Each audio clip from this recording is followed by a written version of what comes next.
Look at us, huh? Making it to the end of the week again. We did it. It's Friday. You know what that means here on the Morning Pit. It's time for the Morning Pit Mailbag on youtube.com/Panther-Lair.com. I'm not going to waste much time jumping into it. We got great questions. Hopefully we can come up with some great answers. But one way or the other, we're going to bust through this thing. It's the Friday edition of the Morning Pit here on youtube.com/Panther-Lair.com.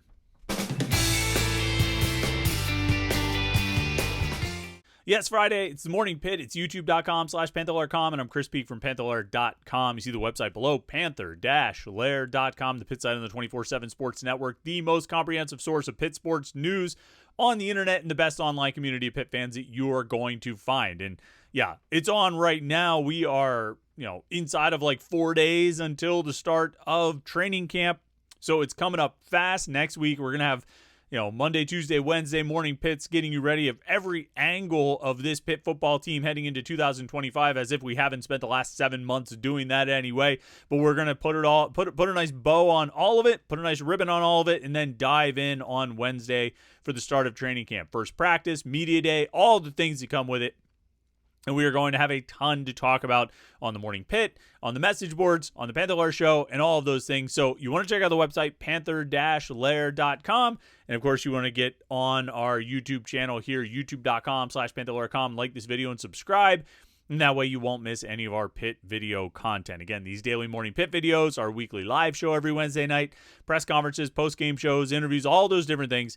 It's right here, youtube.com/Panther-Lair.com. Let's dive into the questions. We'll start with a few that were left over from last week.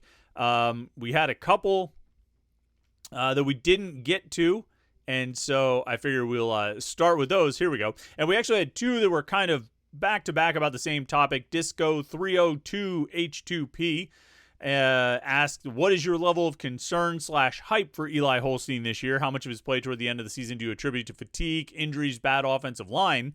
And then Melwood 343 asked, as of right now, what % confident are you that Eli Holstein is a starter for the whole season? Injuries not included. All right, so we'll talk about these two questions together because, look, I mean, we have talked as much about the questions regarding Eli Holstein this offseason as we've talked about anything else. You know what I mean? The question marks surrounding how he played in the later stages of his 2024 season, what he showed in spring camp, what we were hearing about how he played in spring camp, and kind of the general overall vibe. And what it all boils down to, I mean, I think there's a couple of things, right? Obviously, injuries are a big part of the equation. And in any storyline there is. Look, you could pick three different storylines with Eli Holstein. You could pick one, how he moved into the starting job to begin with. You could talk about two, what happened over the course of his season last year. And then three, how his spring camp looked. And every one of those is impacted one way or another by injuries. Last year in spring camp, he came out of it as the number 2 quarterback. He was behind Nate Yarnell, but he was also hurt. He was dealing with a lingering injury, and so he maybe didn't have his best foot forward, so to speak, in spring camp. By the time he got to training camp, he was healthy, played well enough to earn the starting job, never gave it up except for when he got hurt, which brings us to part 2. His season. Played really well, got hurt. Injuries were a factor there. Not the only factor, and we'll talk about that in a second, but they were a factor. Then you get to part 3, spring camp. Didn't seem to have a great spring camp. Maybe got outplayed at different times by the true freshman, Mason Heinschel. Maybe even by Julian Duggar, who ultimately ended up transferring. That was the word coming out of camp. That's been what we've heard about spring camp, but also he was hurt. He was dealing with a lingering injury from the season, because he had some injuries that seemed to be related to hits to the head from the Syracuse and Virginia games. And then in the Louisville game, he had a pretty bad injury to his leg. I think that's what was lingering into spring camp and potentially slowed him down and affected his play. So the injuries are always part of the storyline here. Now, if he follows the course that he followed last year, he'll be 100% by training camp. Pat Narduzzi seemed to say at ACC Media Day this week that he's in good shape and ready to go. And so, maybe he'll come out and put on a show and play really well in training camp, and it'll all be resolved and no questions, no concerns, no doubts. Everything's, full speed ahead. Of course, that's not the only factor that affected Eli Holstein last year.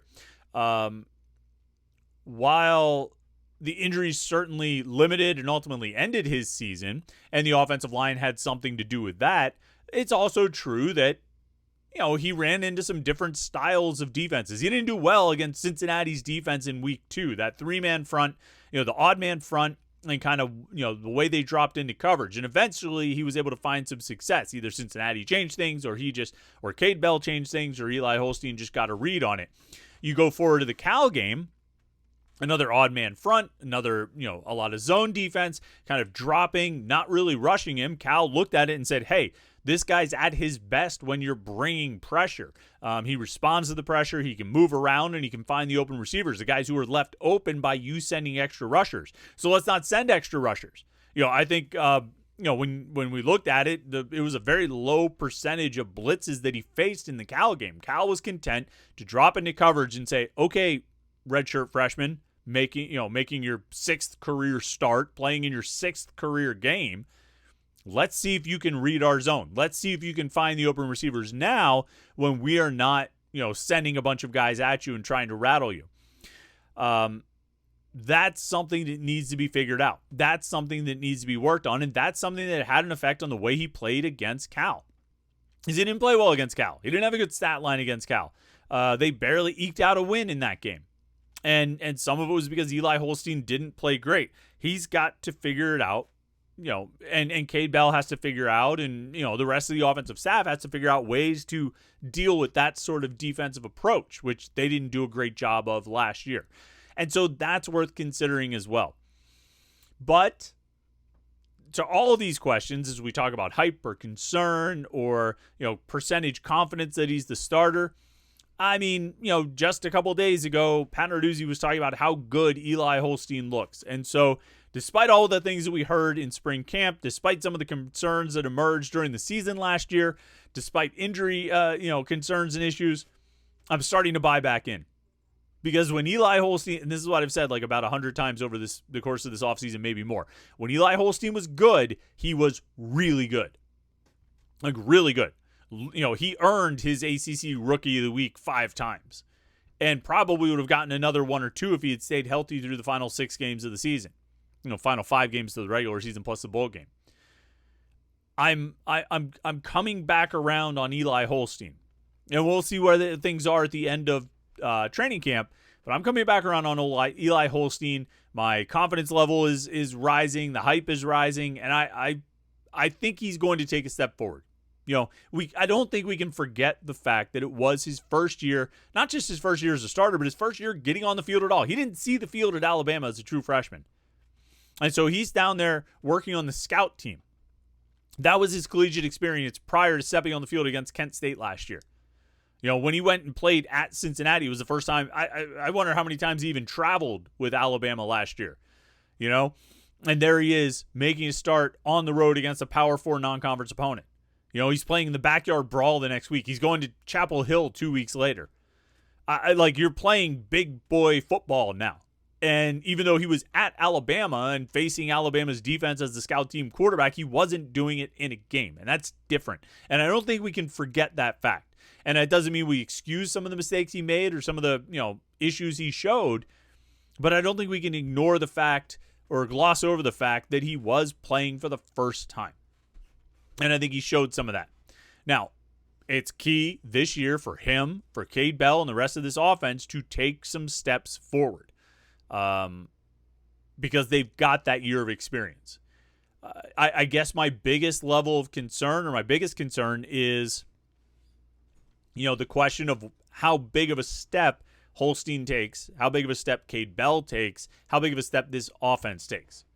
But I think he's going to be the starter to start the season. I think barring a complete disastrous performance at some point in the early part of the season, he's going to stay the starter. I'm kind of buying back in on Eli Holstein. So that pendulum has swung back, but it's the end of July. We are all getting stir crazy from the heat and the long off season. Maybe it'll swing back again when we get to the end of training camp or the middle of training camp. Jay Lazinger says the podcast on the best linebackers of the Pat Narduzzi era was one of the best of the summer. Well, thank you, sir. Appreciate it. He says it got me to thinking about who is the best college linebacker and the best pro linebacker from Pitt since 2001, which was the start of Jay Lazinger's Pitt fandom. He thinks college is still Scott McKillop for now. For the pros, I think I would go with Gerald Hayes, but Clint Session was close.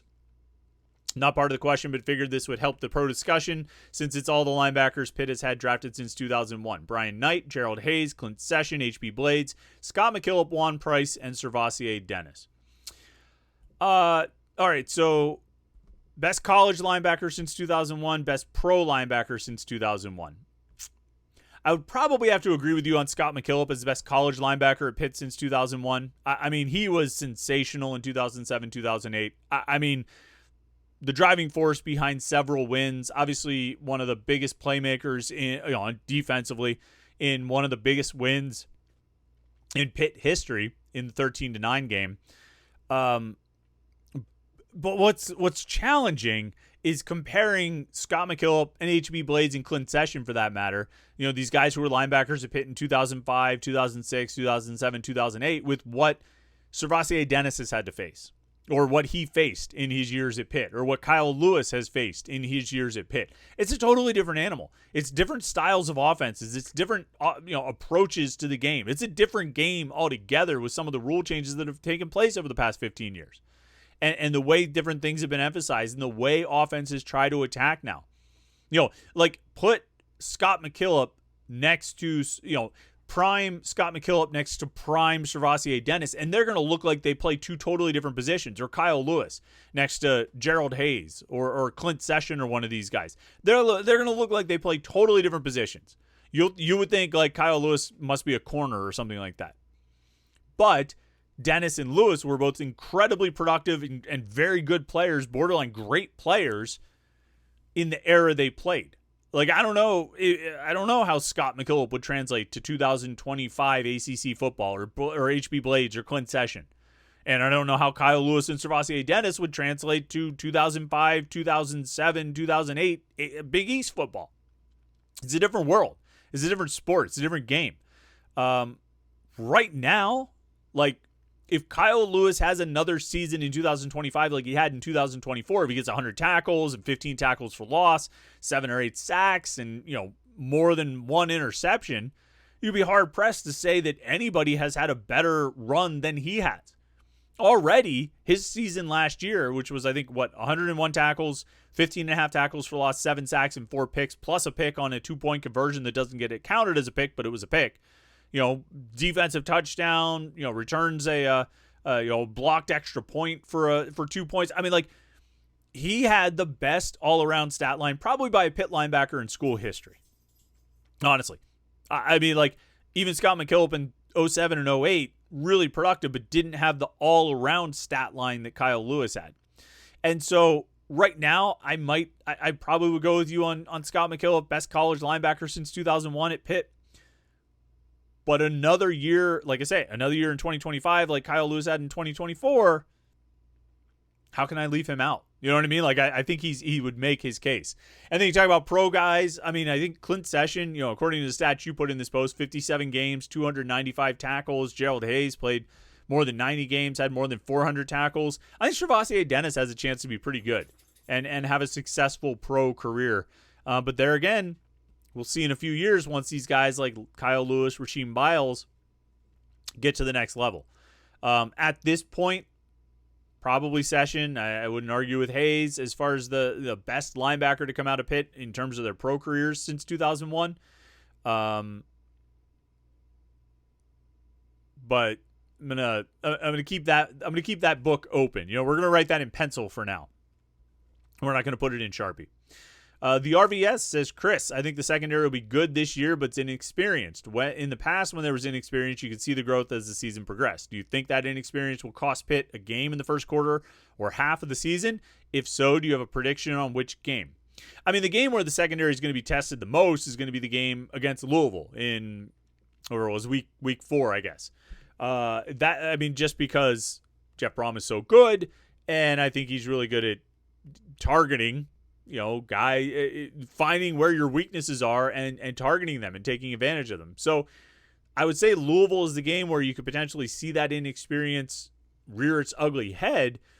But at the same time, you do have Rashad Battle back. He's played a lot. Tamon Lynham is back. He's played a lot. Javon McIntyre is back. He's played a lot. And so you're looking at Cruz Brookins, who played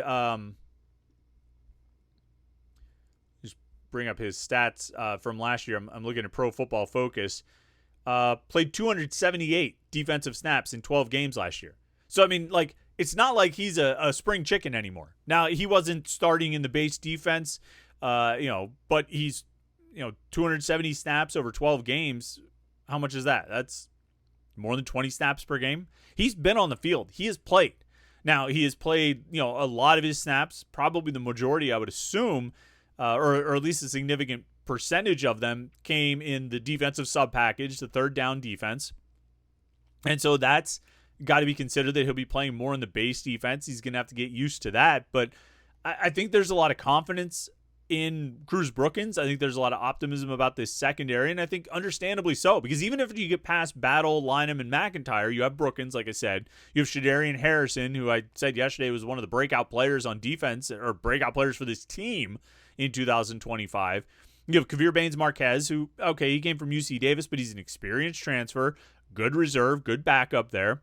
And so you've got, I think you've got good players. There'll be a period of adjustment, maybe, but you do have a pretty decent amount of experienced players coming back. And, it shouldn't really be an issue before that Louisville game. And that Louisville game is going to be an issue whether you have brand new first-time starters at corner and safety or guys, 3-year starters at corner and safety, because Jeff Brom's just that good. So that would be the game I would circle, but I don't think it's going to be a huge issue. I'm pretty optimistic, I guess I would say, about or bullish on the secondary. So, and I do think they'll get better as the season goes on. Questions from this week here. MGH421 says, which position group has the most depth and which has the least depth? Most depth would probably be, linebacker or safety. Yeah, really, safety, I think when you look at it, I just keep talking about the safeties, right? Because I'm just really bullish on that group. I think they're going to be really good. I think they have really talented players. I think they're going to keep getting better as the season goes on. But Javon McIntyre is like a 2-year starter. Has put up good stats. He's been a good, solid safety. He'll be the leader of that group this year. And Cruz Brookins, I think, is going to step in and make plays. He could be the guy who gets 90 tackles or 100 tackles. Linebacker, we love that starting trio. And I think Jeremiah Marcelin and Cam Lindsey as the backups, plus Jaden Bonsu coming in as a transfer. I think that all provides good depth. And so, I like that group. I think the defensive tackles have good depth also. So maybe right up the middle, right? D-tackle, linebacker, safety. You've got probably your most depth. Defensive tackle, I don't even know, what do you project? Your starting lineup is going to be some combination of Nick James, Sean Fitzsimmons, Francis Brew, Isaiah Neal, and Jasir Whittington. 2 of those guys will be your starters, and then 2 more will be your top reserves, and probably the other guy will play too. And that's a group of 5 guys. All of them have played. They've all seen the field. They all have experience. They all have talent. Almost all of them were 4-star prospects. That's a really talented, deep group. So, take your pick, D-tackle, linebacker, safety. One of those as the deepest position on the team, maybe defensive tackle. And for the thinnest position on the team, probably running back. And, I know I mentioned Juelz Goff as a breakout candidate yesterday, and I still believe that to be the case. But, there's just not a lot after Desmond Reed. There's probably the biggest drop-off of any position. And that's not to say Juelz Goff can't be good. It's just to say he just doesn't have a lot of experience. There's just not a lot there. And so you have Reed, and then you have Derek Davis, who's hurt. You have Juelz Goff, who only played in 3 games last year. And then you have true freshmen. And so I think that position's probably as thin as any of them. And so that's the one where you can least afford to have an injury. And the one where I would say, probably depth is the biggest concern.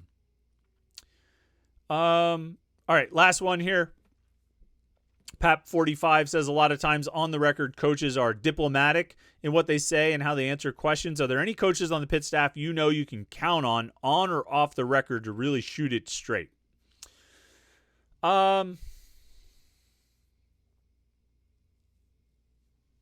Let's think. Who's the most? I mean, there used to be go-to guys in the past that you knew would just give you the straight truth. Usually the offensive line coaches. I mean, I think Dave Borbley would tell you what was up. John Peterson, not so much. We didn't really talk to him. But you go back to Jim Huber on the Paul Chryst staff, Tony Wise. Like, those guys would just, they didn't care. They would tell you, you ask them a question, they're going to answer. They're going to try and answer it honestly. On this current staff, I mean, I think, Corey Sanders and Archie Collins are both pretty good. That they'll both be pretty, I think, candid during interviews and press conferences. I think Lindsey Lamar is good that way too. I think he's a smart guy and has a good, feel for things. But he also he'll be pretty straightforward in his answers. Cade Bell uses a lot of words. But you can usually get some real truth and honesty out of him.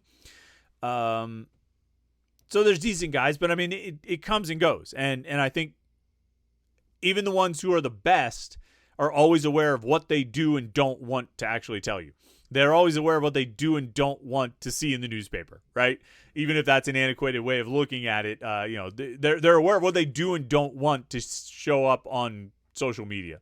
So even the ones who are the best, on or off the record, you always kind of know that they're thinking, do I want this to get out there? They all know who they're talking to, right? When they're standing in front of a microphone or when they're just BSing in the hallway, they know who we are or why we're there. And whatever they say is going through that filter of, do I want this on Twitter? Do I want this on the message boards? Do I want this in the newspaper? And so you kind of understand that it all comes with that kind of caveat and it all comes with that kind of filter. But anyway, we got some questions left over. We'll save those for next week, which I always like to do because I know we're going into it with great content. But we had great questions this week. Thanks to everybody who submitted questions. We appreciate it. And thanks to everybody who watched these videos this week. It's been a fun week, and it's the final week before training camp. Training camp starts next Wednesday. So I'm looking forward to it. I think you probably are too. Make sure you stay tuned to Panther-Lair.com. Panther-Lair.com to get all the Pitt sports news you can possibly handle. And, of course, the message boards to talk with other Pitt fans. All day, every day, Panther-Lair.com. Thanks so much for tuning in today. Like this video and subscribe. Have a great weekend. We'll catch up with you next week, Monday morning for the Morning Pitt, right here, youtube.com/Panther-Lair.com.